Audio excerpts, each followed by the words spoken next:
എല്ലാ വിദ്യാർത്ഥികൾക്കും പുതിയൊരു വീഡിയോയിലേക്ക് സ്വാഗതം. ഈ വർഷത്തെ LBS പാരാമെഡിക്കൽ ഡിപ്ലോമ കോഴ്സുകളിലേക്കുള്ള പ്രവേശനത്തിനായിട്ടുള്ള അപേക്ഷകൾ വിദ്യാർത്ഥികൾക്ക് ഒക്ടോബർ 15 തീയതി വരെ LBS വെബ്സൈറ്റ് വഴി ലോഗിൻ ചെയ്തുകൊണ്ട് നൽകാവുന്നതാണ്. അപ്പോൾ വിദ്യാർത്ഥികൾക്ക് ഈ ഒരു LBScenter.in എന്നുള്ള വെബ്സൈറ്റ് ഓപ്പൺ ചെയ്ത് കഴിഞ്ഞാൽ താഴോട്ടേക്ക് സ്ക്രോൾ ചെയ്യുന്ന സമയത്ത് വിദ്യാർത്ഥികൾക്ക് അവിടെ പാരാമെഡിക്കൽ ഡിപ്ലോമ, അതായത് ഈ ഒരു ഫാർമസി എന്നൊക്കെ പറഞ്ഞുകൊണ്ട് ഡിപ്ലോമ എന്ന് പറഞ്ഞുകൊണ്ട് ജസ്റ്റ് നിങ്ങൾക്ക് ഒരു ലിങ്ക് കാണാൻ സാധിക്കും. ജസ്റ്റ് അതിൽ ക്ലിക്ക് ചെയ്താലാണ് ഈ ഒരു പേജിലേക്ക് പ്രവേശിക്കുക. അല്ലാന്നുണ്ടെങ്കിൽ ജസ്റ്റ് നിങ്ങൾക്ക് ഇവിടെ മുകളിൽ കാണുന്ന ഈ ഒരു ലിങ്ക്, അതായത് നിങ്ങൾക്ക് ഇവിടെ കാണാം LBScenter.in/para ഡിപ്ലോമ എന്ന് HI ഫാർമസി 2024/index.aspx എന്ന് പറഞ്ഞുകൊണ്ട് കാണാം. ജസ്റ്റ് ആ ഒരു ലിങ്ക് വഴിയും നിങ്ങൾക്ക് ഈ ഒരു പേജിലേക്ക് പ്രവേശിക്കാം. അപ്പോൾ വിദ്യാർത്ഥികൾക്ക് ഇവിടെ കാണാനായിട്ട് സാധിക്കുന്നതാണ്, അതായത് പുതുതായിട്ട് അപ്രൂവൽ ചെയ്തിട്ടുള്ള കോളേജസിൻ്റെ ലിസ്റ്റ് ഇവിടെ വന്നിട്ടുണ്ട്. അപ്പോൾ ഇവിടെ നിങ്ങൾക്ക് ക്ലിക്ക് ചെയ്യുന്ന സമയത്ത് നിങ്ങൾക്ക് നിങ്ങളുടെ അതായത് ഏതൊക്കെ കോളേജുകളിൽ ഏതൊക്കെ കോഴ്സുകളാണ് ഗവൺമെൻറ് അപ്രൂവ് ചെയ്തിട്ടുള്ളത് എന്നുള്ളത് നിങ്ങൾക്ക് അറിയാനായിട്ട് സാധിക്കും. അപ്പോൾ നിങ്ങൾ ജസ്റ്റ് ഇവിടെ നിങ്ങൾക്ക് ജസ്റ്റ് ഇത് ഡൗൺലോഡ് ചെയ്തെടുത്ത ഇവിടെ നിങ്ങൾക്ക് കാണാൻ സാധിക്കുന്നതാണ്. അപ്പോൾ ജസ്റ്റ് ഇവിടെ മുകളിലായിട്ട് ഇവിടെ സർക്കുലർ കാണാൻ സാധിക്കും. അതായത് ഗവൺമെൻറ് ഓർഡറാണ്. അതായത് ഈ ഒരു പാരാമെഡിക്കൽ, അതുപോലെ തന്നെ ഒരു ഫാർമസി, അതുപോലെ DHI എന്നിങ്ങനെയൊക്കെയുള്ള ഡിപ്ലോമ കോഴ്സുകളിലെ 2024-25 അധ്യയന വർഷത്തേക്കുള്ള ആ ഒരു മെഡിക്കൽ ഡയറക്ടറുടെ, അതായത് ഡയറക്ടർ ഓഫ് മെഡിക്കൽ എഡ്യൂക്കേഷൻ്റെ ആ ഒരു ഓർഡറാണിത്. അപ്പോൾ ഓർഡർ എന്നതുകൊണ്ട് ഉദ്ദേശിക്കുന്നത് ജസ്റ്റ് ഈ ഒരു അപ്രൂവൽ ചെയ്യപ്പെട്ടുള്ള കോളേജിൻ്റെ ലിസ്റ്റ് പ്രസിദ്ധീകരിച്ചതുമായി ബന്ധപ്പെട്ടുള്ള ഓർഡറാണിത്. അപ്പോൾ നിങ്ങൾക്ക് ഇവിടെ കാണാൻ സാധിക്കും ഈ വർഷത്തെ ഏതൊക്കെ കോളേജുകളാണ് ഈ ഒരു അപ്രൂവൽ ആയിട്ടുള്ളത് എന്നുള്ളത്.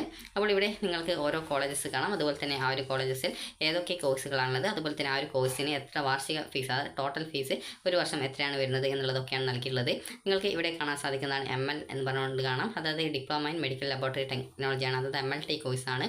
അപ്പോൾ അതിൻ്റെ കോഡ് എന്ന് പറയുന്നത് ML ആണ്. അപ്പോൾ അതുപോലെ തന്നെ ചില കോളേജിൽ നിങ്ങൾക്ക് കാണാം ഇവിടെ സ്റ്റേറ്റ് മെറിറ്റ് സീറ്റ് എത്രയുണ്ട്, അതുപോലെ SC സീറ്റ് എത്രയുണ്ട്, ST സീറ്റ് എത്രയുണ്ട്, അതുപോലെ EWS സീറ്റ് എത്രയുണ്ട് എന്നിങ്ങനെയൊക്കെയുള്ള ഗവൺമെൻറ് കോളേജിൽ ഈ ഒരു രീതിയിൽ സെപ്പറേറ്റ് ചെയ്തത്, അതായത് ടോട്ടൽ സീറ്റിനെ സെപ്പറേറ്റ് ചെയ്ത് നൽകിയത് കാണാൻ സാധിക്കുന്നതാണ്.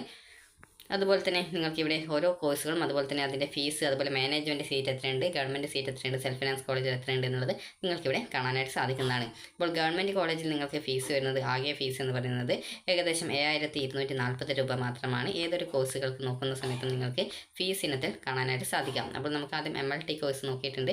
അപ്പോൾ അതിനുശേഷം നമുക്ക് ഇവിടെ നിങ്ങൾ നോക്കുന്ന സമയത്ത് റേഡിയോളജിക്കൽ ടെക്നോളജി 2 ഇയർ കോഴ്സ് കാണാം. അപ്പോൾ ഈ രീതിയിൽ ഈ ഒരു കോഴ്സ് നോക്കുന്ന സമയത്ത് നിങ്ങൾക്ക് ഇവിടെ ഫീസ് നിങ്ങൾക്ക് കാണാൻ സാധിക്കാം 7240 രൂപയാണ്. അതുപോലെ തന്നെ നിങ്ങൾക്ക് സെൽഫ് ഫിനാൻസ് കോളേജ് നോക്കുന്ന സമയത്ത് മെറിറ്റ് സീറ്റ് ആണെങ്കിൽ 27500 രൂപയും, അതുപോലെ മാനേജ്മെൻറ്റ് സീറ്റ് ആണെങ്കിൽ 55000 രൂപയും ഉണ്ട്. അതുപോലെ തന്നെ അത് കൂടാതെ തന്നെ നിങ്ങൾക്ക് ഗവൺമെൻറ് ആയാലും അതുപോലെ മാനേജ്മെൻറ്റ് സീറ്റ് ആയിരുന്നാലും കിട്ടിയിട്ടുള്ളതെങ്കിലും ഈ ഒരു ആദ്യ വർഷം നിങ്ങൾക്ക് ഈ ഒരു 10000 രൂപ സ്പെഷ്യൽ ഫീസ്, സെക്കൻഡ് ഇയറിൽ 75000 രൂപയാണ്, അതായത് 75000 രൂപയാണ് ഈ ഒരു സെൽഫ് ഫിനാൻസ് കോളേജുകളിൽ സ്പെഷ്യൽ ഫീസ് വരുന്നത്. ഗവൺമെൻറ് കോളേജുകളിൽ പ്രത്യേകിച്ച് സ്പെഷ്യൽ ഫീസ് ഒന്നും തന്നെ ഇല്ല എന്നുള്ളത് വിദ്യാർത്ഥികൾ പ്രത്യേകം ശ്രദ്ധിക്കേണ്ടതാണ്. അപ്പോൾ നിങ്ങൾക്ക് താല്പര്യമുള്ള കോഴ്സ് ഏതാണോ അതനുസരിച്ച് നിങ്ങൾക്ക് ഓപ്ഷൻസ് നൽകാവുന്നതാണ്. ഓപ്ഷൻ രജിസ്ട്രേഷൻ വരുന്നത് ഒക്ടോബർ 15 മുതൽ 18 തീയതി വരെയാണ്. അപ്പോൾ വിദ്യാർത്ഥികൾക്ക് ഇവിടെ കാണാൻ സാധിക്കുന്നതാണ്, മെറിറ്റ് സീറ്റ് ആണെങ്കിൽ ഗവൺമെൻറ് കോളേജിൽ ഏത് കോഴ്സ് ആയിരുന്നാലും 7240 രൂപ മാത്രമാണ് ഫീസ് വരുന്നത്. അതുപോലെ തന്നെ ഈ ഒരു സെൽഫ് ഫിനാൻസ് കോളേജിലെ മെറിറ്റ് സീറ്റ് ആണെങ്കിൽ, അതായത് ഗവൺമെൻറ് സീറ്റ് ആണെങ്കിൽ 25500 രൂപയും, മാനേജ്മെൻറ്റ് സീറ്റ് ആണെങ്കിൽ 55000 രൂപയാണ് ഈ ഒരു സെൽഫ് ഫിനാൻസ് കോളേജിൽ, അത് 55000 രൂപയാണ് ഫീസ് വരുന്നത്. അതുപോലെ തന്നെ ഈ ഒരു സെൽഫ് ഫിനാൻസ് കിട്ടിയിട്ടുള്ള, അതായത് പ്രൈവറ്റ് സെൽഫ് ഫിനാൻസ് കോളേജുകളിൽ ആദ്യ വർഷം വിദ്യാർത്ഥികൾക്ക് 10000 രൂപയാണ് കോഷൻ ഡെപ്പോസിറ്റ് അല്ല, അതായത് സ്പെഷ്യൽ ഫീസ് ഇനത്തിൽ വരുന്നത്. അതുപോലെ തന്നെ രണ്ടാം വർഷം 7500 രൂപയാണ് ഫീസ് വരിക. അപ്പോൾ വിദ്യാർത്ഥികൾക്ക് താല്പര്യമുള്ള കോളേജുകൾ, താല്പര്യമുള്ള കോഴ്സുകളിലേക്ക് നിങ്ങൾക്ക് ഒക്ടോബർ 15 തീയതി മുതൽ ഓപ്ഷനുകൾ നൽകാവുന്നതാണ്. വിദ്യാർത്ഥികൾ ശ്രദ്ധിക്കേണ്ട പ്രധാനപ്പെട്ട കാര്യം എന്ന് പറയുന്നത്, നിങ്ങൾക്ക് ഈ ഒരു ഫാർമസി കോഴ്സാണ് നിങ്ങൾ പഠിക്കുന്നതെങ്കിൽ വിദ്യാർത്ഥികൾ അതിനനുസരിച്ച്, അതായത് നിങ്ങൾക്ക് DPharm കോഴ്സാണ്, DPharm കോഴ്സ് കംപ്ലീറ്റ് ചെയ്ത് കഴിഞ്ഞാൽ നിങ്ങൾക്ക് ഒരു എക്സിറ്റ് എക്സാം ഉണ്ട്. അപ്പോൾ വിദ്യാർത്ഥികൾക്ക് താല്പര്യമുള്ള ഏതൊരു കോഴ്സുകളിലേക്കും നിങ്ങൾക്ക് നിങ്ങളുടെ പ്രയോറിറ്റി ബേസിൽ ഓപ്ഷൻ നൽകാം. അതുപോലെ തന്നെ ഓരോ കോളേജ് അനുസരിച്ച് അവിടുത്തെ സീറ്റിൽ വ്യത്യാസം നിങ്ങൾക്ക് കാണാൻ സാധിക്കും. ചില കോളേജിൽ ചില കോഴ്സിന് ചിലപ്പോൾ 11 സീറ്റ് അല്ലെങ്കിൽ 6 സീറ്റ് അങ്ങനെയൊക്കെയാണ് കാണാൻ സാധിക്കുക. അതുപോലെ ചില കോളേജ് ഇവിടെ നിങ്ങൾക്ക് ബേബി മെമ്മോറിയൽ കോളേജിൽ നിങ്ങൾക്കിവിടെ ഗവൺമെൻറ് സീറ്റ് 8, അതുപോലെ തന്നെ മാനേജ്മെൻറ്റ് സീറ്റ്, ഈ ഒരു രീതിയിൽ നിങ്ങൾക്ക് ഓരോ കോഴ്സിലെയും സീറ്റിൻ്റെ ആ ഒരു എണ്ണം നിങ്ങൾക്ക് കൃത്യമായിട്ട് അറിയാനായിട്ട് സാധിക്കും. അപ്പോൾ ഓരോ വർഷവും ഓരോ കോഴ്സുകൾക്കും എത്ര വീതം ഡിമാൻഡുകളുണ്ട് അതനുസരിച്ചിട്ടായിരിക്കും ആ ഒരു വർഷത്തെ ഓരോ കോഴ്സിലെയും സീറ്റുകളുടെ എണ്ണം നിശ്ചയിക്കുന്നത്. അപ്പോൾ വിദ്യാർത്ഥികൾക്ക് ഇത് നിങ്ങൾ നോക്കുന്ന സമയത്ത് നിങ്ങൾക്ക് ഓരോ കോളേജിലും എത്ര രൂപയാണ് ഫീസ് വരുന്നത് എന്നുള്ളത് കൃത്യമായിട്ട് മനസ്സിലായിട്ടുണ്ടാകും.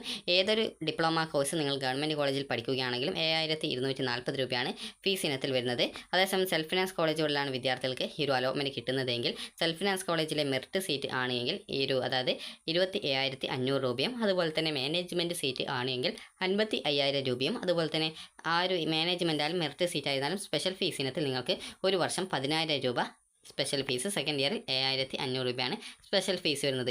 ഇതിനോടൊപ്പം നിങ്ങളുടെ ഹോസ്റ്റൽ ഫീസ്, യൂണിഫോം, അതുപോലെ തന്നെ ബുക്ക്, അതുപോലെ തന്നെ വിദ്യാർത്ഥികൾക്ക് അതായത് ഈ ഒരു എക്സാം ഫീസ്, അതുപോലെ തന്നെ ട്രാവലിങ്ങിനുള്ള ആ ഒരു പൈസ, അതുപോലെ തന്നെ യൂണിഫോം, അതുപോലെ തന്നെ നിങ്ങൾക്കുള്ള അതായത് കോഷൻ ഡെപ്പോസിറ്റ് അപ്പോൾ എന്നിങ്ങനെയൊക്കെയുള്ള അതുപോലെ PTA ഫണ്ട് ഇവയൊക്കെ നിങ്ങൾക്ക് എക്സ്ട്രാ ആയിട്ട് വരുന്നതായിരിക്കും. അപ്പോൾ ആ ഒരു ഫീസിൻ്റെ കാര്യം കൂടി വിദ്യാർത്ഥികൾ ശ്രദ്ധിക്കേണ്ടതാണ്. അതുപോലെ തന്നെ വിദ്യാർത്ഥികൾക്ക് ഈ ഒരു DPharm കോഴ്സാണ് നിങ്ങൾ പഠിക്കുന്നതെങ്കിൽ വിദ്യാർത്ഥികൾക്ക് ഈ ഒരു BPharmൻ്റെ അതായത് BPharm ലാറ്ററൽ എൻട്രി പ്രവേശനം വഴി വിദ്യാർത്ഥികൾക്ക് ഈ ഒരു നേരിട്ട് അതായത് BSc കോഴ്സിലേക്ക് മാറാൻ സാധിക്കുന്നതായിരിക്കും. അതായത് നിങ്ങളുടെ DPharm 2 വർഷത്തെ കോഴ്സ് കംപ്ലീറ്റ് ചെയ്ത ശേഷം നിങ്ങൾക്ക് സർട്ടിഫിക്കറ്റ്സ് ഒക്കെ കിട്ടും. സർട്ടിഫിക്കറ്റ് ഒക്കെ കിട്ടിക്കഴിഞ്ഞ ശേഷം നിങ്ങൾ നേരെ ഫാർമസി ജോബ് ചെയ്യാനായിട്ടാണ് താല്പര്യമുള്ളതെങ്കിൽ നിങ്ങൾക്ക് ഏകദേശം ഒരു നെക്സ്റ്റ് എക്സാം എന്നുള്ള രീതിയിൽ എന്ന പേരിലൊരു എക്സാം ഉണ്ട്. നെക്സ്റ്റ് എക്സാമോ അല്ലെങ്കിൽ എക്സിറ്റ് അല്ല നെക്സ്റ്റ് എക്സാം എന്നാണ് അതിൻ്റെ പേര് എന്നാണ് തോന്നുന്നത്. ഈ വർഷം മുതലാണ് വന്നിട്ടുള്ളത്. അപ്പോൾ ആ ഒരു എക്സാം എഴുതി കഴിഞ്ഞാൽ നിങ്ങൾക്ക് ഏതൊരു ഫാർമസിയിലും വേണമെങ്കിൽ ജോലി ചെയ്യാം. അതുപോലെ തന്നെ താല്പര്യമുള്ള വിദ്യാർത്ഥികൾക്ക് ഈ ഒരു DPharmന് ശേഷം BPharm കോഴ്സിലേക്ക് ലാറ്ററൽ എൻട്രി വഴി നിങ്ങൾക്ക് പ്രവേശനം നേടാം. ലാറ്ററൽ എൻട്രി എന്ന് പറഞ്ഞാൽ സെക്കൻഡ് ഇയറിലേക്ക് നേരിട്ടുള്ള അഡ്മിഷനാണ്. DPharm പഠിച്ചവർക്ക് നേരിട്ട് BPharmൻ്റെ ആ ഒരു സെക്കൻഡ് ഇയറിലേക്ക് മാറുന്നതിന് അതായത് പഠിക്കാനുള്ള ഒരു അവസരമാണ്. ഈ ഒരു DPharm കംപ്ലീറ്റ് ചെയ്ത ശേഷമാണ് BPharm ലാറ്ററൽ എൻട്രി വഴി നിങ്ങൾക്ക് ആ ഒരു കോഴ്സ് പഠിക്കാനായിട്ട് സാധിക്കുക. അതുപോലെ തന്നെ ഓരോ കോഴ്സുകൾക്കനുസരിച്ചും അതിൻ്റെ ആ ഒരു BSc കോഴ്സുകളിലേക്ക് ഈ ഒരു കോഴ്സ് കംപ്ലീറ്റ് ചെയ്യുന്ന സമയത്ത് മാറാൻ സാധിക്കും. എന്നാൽ കേരളത്തിൽ എല്ലാ കോഴ്സുകളിലേക്കും ഉള്ള ലാറ്ററൽ എൻട്രി നിലവിൽ ഇല്ല. മറ്റ് സംസ്ഥാനങ്ങളിലൊക്കെയാണ് ഈ ഒരു ലാറ്ററൽ എൻട്രി എല്ലാ കോഴ്സുകളിലും ഒക്കെ ലഭ്യമാവുകയുള്ളൂ. അപ്പോൾ ഏതാനും കോഴ്സുകൾക്ക് മാത്രമാണ് കേരളത്തിൽ ഈ ഒരു ലാറ്ററൽ എൻട്രി വഴി സെക്കൻഡ് ഇയറിലേക്ക് BSc കോഴ്സുകളിലേക്ക് അതായത് പാരാമെഡിക്കൽ ഡിഗ്രി കോഴ്സുകളിലേക്കുള്ള പ്രവേശനം ഉള്ളൂ. അപ്പോൾ വിദ്യാർത്ഥികൾക്ക് ഈ ഒരു DPharmന് ശേഷം BPharm ലാറ്ററൽ എൻട്രിയിലേക്കുള്ള അഡ്മിഷൻ നടത്തുന്നത് ce.kerala.gov.in എന്ന ഈ ഒരു പ്രവേശന പരീക്ഷാ കമ്മീഷനുടെ വെബ്സൈറ്റ് വഴിയാണ്. ഇനി അതുപോലെ തന്നെ വിദ്യാർത്ഥികൾ ശ്രദ്ധിക്കേണ്ട പ്രധാനപ്പെട്ട കാര്യമാണ് നിങ്ങളുടെ ആപ്ലിക്കേഷൻ കൺഫേംഡ് ആണോ എന്നുള്ളത് പരിശോധിക്കുക എന്നുള്ളത്. അപ്പോൾ വിദ്യാർത്ഥികൾ ശ്രദ്ധിക്കേണ്ടത് നിങ്ങളുടെ ആപ്ലിക്കേഷൻ കൺഫേംഡ് ആണോ എന്നുള്ളത് പരിശോധിക്കേണ്ടതാണ്. കാരണം നിങ്ങൾ അക്ഷയ വഴിയാണ് അപേക്ഷിക്കുന്നതെങ്കിൽ ചിലപ്പോൾ നിങ്ങളുടെ അപേക്ഷ കൺഫേം ചെയ്യണം എന്നില്ല എന്നുള്ളത് വിദ്യാർത്ഥികൾ പ്രത്യേകം ശ്രദ്ധിക്കുക. കാരണം ഒരു വിദ്യാർത്ഥിയുടെ ആപ്ലിക്കേഷൻ കൺഫേംഡ് ആണോ എന്നുള്ളത് ആ ഒരു വിദ്യാർത്ഥി പരിശോധിക്കാനായിട്ട് പറഞ്ഞ സമയത്ത് ജസ്റ്റ് ഒന്ന് ചെക്ക് ചെയ്ത സമയത്ത് ആ ഒരു വിദ്യാർത്ഥിയുടെ ആപ്ലിക്കേഷൻ കൺഫേംഡ് ആയിട്ടില്ല എന്നത് മനസ്സിലായിട്ടുണ്ടായിരുന്നു. അപ്പോൾ അതുകൊണ്ട് തന്നെ നിങ്ങൾ അക്ഷയ വഴി ആയിരുന്നാലും അല്ലെങ്കിൽ ഇൻ്റർനെറ്റ് കഫേകൾ വഴി ആയിരുന്നാലും നിങ്ങൾ നൽകിയിട്ടുള്ള അപേക്ഷ കൺഫേം ചെയ്യപ്പെട്ടിട്ടുണ്ടോ എന്നുള്ളത് പരിശോധിക്കേണ്ടതാണ്. കൺഫേം ചെയ്തിട്ടുണ്ടോ എന്ന് പരിശോധിക്കാനായിട്ട് വളരെയധികം സിമ്പിളാണ്. ജസ്റ്റ് നിങ്ങൾ ഇവിടെയുള്ള 3 ലൈൻസിൽ ക്ലിക്ക് ചെയ്യുക. അതിനുശേഷം നിങ്ങൾക്ക് ഇവിടെ ലോഗിൻ എന്ന് പറഞ്ഞുകൊണ്ട് കാണാം. ജസ്റ്റ് അതിൽ ക്ലിക്ക് ചെയ്യുക. നിങ്ങളുടെ ആപ്ലിക്കേഷൻ നമ്പർ നൽകി വെരിഫൈ ചെയ്യുക. രജിസ്ട്രേഷൻ ID പാസ്വേഡ് നൽകി സൈൻ ഇൻ ചെയ്യുക. സൈൻ ഇൻ ചെയ്ത് കഴിഞ്ഞാൽ വിദ്യാർത്ഥികൾക്ക് പിന്നീട് വരുന്ന പേജിൽ ആപ്ലിക്കേഷൻ സ്റ്റാറ്റസ് പേജ് കാണാൻ സാധിക്കും. അത് താഴോട്ടേക്ക് സ്ക്രോൾ ചെയ്യുന്ന സമയത്ത് നിങ്ങളുടെ ആപ്ലിക്കേഷൻ കംപ്ലീറ്റ് ആണോ അതായത് ആപ്ലിക്കേഷൻ കൺഫർമേഷൻ സ്റ്റാറ്റസ് കാണാം. അവിടെ നിങ്ങളുടെ ആപ്ലിക്കേഷൻ നോട്ട് കംപ്ലീറ്റഡ് എന്ന് പറഞ്ഞുകൊണ്ട് കാണാം. അതുപോലെ തന്നെ നിങ്ങളുടെ മാർക്ക് എൻ്റർ ചെയ്തിട്ടില്ലെങ്കിൽ അത് ഇൻകംപ്ലീറ്റ് എന്ന് പറഞ്ഞുകൊണ്ട് കൊടുത്തത് കാണാൻ സാധിക്കും. അപ്പോൾ അങ്ങനെ കാണുന്ന വിദ്യാർത്ഥികൾ ചെയ്യേണ്ട പ്രധാനപ്പെട്ട കാര്യം ആ ഒരു ലോഗിൻ ചെയ്ത പേജിൽ ഇതുപോലെ 3 ലൈൻസ് കാണാം. അതിൽ ക്ലിക്ക് ചെയ്യുന്ന സമയത്ത് നിങ്ങൾക്ക് നിങ്ങളുടെ ആപ്ലിക്കേഷൻ്റെ ഡാറ്റ എൻട്രി അതുപോലെ മാർക്ക് എൻട്രി പേഴ്സണൽ ഡീറ്റെയിൽസ് എന്നിങ്ങനെയൊക്കെ പറഞ്ഞുകൊണ്ട് കാണാൻ സാധിക്കും. അപ്പോൾ നിങ്ങൾ അതിൽ കൊടുത്തിട്ടുള്ള എല്ലാ ഡീറ്റെയിൽസും കൃത്യമായിട്ട് പരിശോധിക്കുക. എവിടെയെങ്കിലും തെറ്റിയിട്ടുണ്ടോ എന്ന് പരിശോധിക്കുക. തെറ്റുണ്ടെങ്കിൽ തിരുത്താം. നിങ്ങളുടെ പേര് അതുപോലെ നിങ്ങളുടെ രക്ഷിതാക്കളുടെ പേരിൻ്റെ ആ ഒരു സ്പെല്ലിങ്ങുകൾ അതുപോലെ തന്നെ ഫോൺ നമ്പർ അതുപോലെ എന്തൊക്കെയാണ് തെറ്റുള്ളത് തെറ്റൊക്കെ ഉണ്ടെങ്കിൽ തിരുത്തുക. അതുപോലെ ഡോക്യുമെൻറ്റ് അപ്ലോഡൊക്കെ ചെയ്തിട്ടില്ലെന്ന് ഉറപ്പുവരുത്തുക. നിങ്ങൾക്കുള്ള റിസർവേഷൻ ഡോക്യുമെൻറ്റ്സ് ഒക്കെ അപ്ലോഡ് ചെയ്തിനോ എന്നുള്ളത് പരിശോധിക്കുക. അതുപോലെ തന്നെ നിങ്ങളുടെ ഫോട്ടോ സിഗ്നേച്ചർ എന്നിവയൊക്കെ കറക്റ്റാണോ, നിങ്ങളുടെ മാർക്ക് ഡീറ്റെയിൽസ് എന്നിവയൊക്കെ കറക്റ്റാണോ എന്നുള്ളത് പരിശോധിക്കുക. ഫൈനൽ കൺഫർമേഷൻ എന്ന് പറഞ്ഞുകൊണ്ടും ഇതുപോലെ ഈ ഒരു ഭാഗത്തായിട്ട് നിങ്ങൾക്കൊരു ഓപ്ഷൻ കാണാം. അതിൽ ക്ലിക്ക് ചെയ്യുന്ന സമയത്ത് നിങ്ങളുടെ പ്രിവ്യൂ അതായത് ആപ്ലിക്കേഷൻ്റെ പ്രിവ്യൂ കാണാൻ പറ്റും. അപ്പോൾ പ്രിവ്യൂ ജസ്റ്റ് പരിശോധിക്കുക. അതായത് ഏതെങ്കിലും ഡീറ്റെയിൽസ് തെറ്റിയിട്ടുണ്ടോ എന്നുള്ളത് ഒരു 2 പ്രാവശ്യമെങ്കിലും പരിശോധിച്ച് അവിടെ തെറ്റുകളൊന്നും ഇല്ല എന്നുള്ളത് ഉറപ്പുവരുത്തുക. തെറ്റുകൾ ഉണ്ട് എങ്കിൽ നിങ്ങൾ നേരത്തെയുള്ള അതായത് ഈ ഒരു 3 ലൈൻസിൽ ക്ലിക്ക് ചെയ്യുക. അതിനുശേഷം സൈഡിലായിട്ട് നിങ്ങൾക്ക് ഓപ്ഷൻസ് ഉണ്ടാകും. ഏത് ഡീറ്റെയിൽസ് ആണ് നിങ്ങൾക്ക് തെറ്റിയുള്ളത് ആ ഒരു പോർഷനിലേക്ക് പോയിട്ട് അത് പേഴ്സണൽ ഡീറ്റെയിൽസ് ആണെങ്കിൽ ആ ഒരു പോർഷനിലേക്ക് പോയിട്ട് നിങ്ങൾക്ക് ആ ഒരു കാര്യം തിരുത്താവുന്നതും അതിനുശേഷം സേവ് ചെയ്യാവുന്നതുമാണ്. സേവ് ചെയ്ത ശേഷം നേരത്തെയുള്ള ഫൈനൽ കൺഫർമേഷൻ പേജിലേക്ക് പോവുകയും ഫൈനൽ കൺഫർമേഷൻ ചെയ്യും മുമ്പായിട്ട് നിങ്ങൾ ആ ഒരു ഡീറ്റെയിൽസ് ഒരു 2 പ്രാവശ്യം കൂടി ചെക്ക് ചെയ്ത് നോക്കുക. എവിടെയെങ്കിലും തെറ്റുകൾ ഉണ്ടെങ്കിൽ നേരത്തെ പറഞ്ഞതുപോലെ തിരുത്തുകയും അതിനുശേഷം ഫൈനൽ കൺഫർമേഷൻ നടത്തുകയും ചെയ്യുക. ഇനി വിദ്യാർത്ഥികൾ ചോദിക്കുന്ന കാര്യമാണ് രജിസ്ട്രേഷൻ ID നിങ്ങൾക്ക് അതായത് ലഭിച്ചിട്ടില്ലെങ്കിൽ അപ്പോൾ എന്ത് ചെയ്യും എന്നുള്ളത്. അപ്പോൾ നിങ്ങൾ ഈ ഒരു LBSൻ്റെ ഡിപ്ലോമ അപേക്ഷയുടെ ഈ ഒരു പേജിൽ അതായത് ഹോം പേജല്ല ഇൻഡെക്സ് പേജിൽ നിങ്ങൾക്ക് ഇവിടെ സൈഡിലായിട്ട് 3 ലൈൻസ് കാണാം. അതിൽ ക്ലിക്ക് ചെയ്യുക. അതിനുശേഷം ആപ്ലിക്കേഷൻ ഇൻഫോ റിക്കവറി എന്നുള്ളൊരു ഓപ്ഷൻ ഉണ്ട്. അതിൽ ക്ലിക്ക് ചെയ്യുക.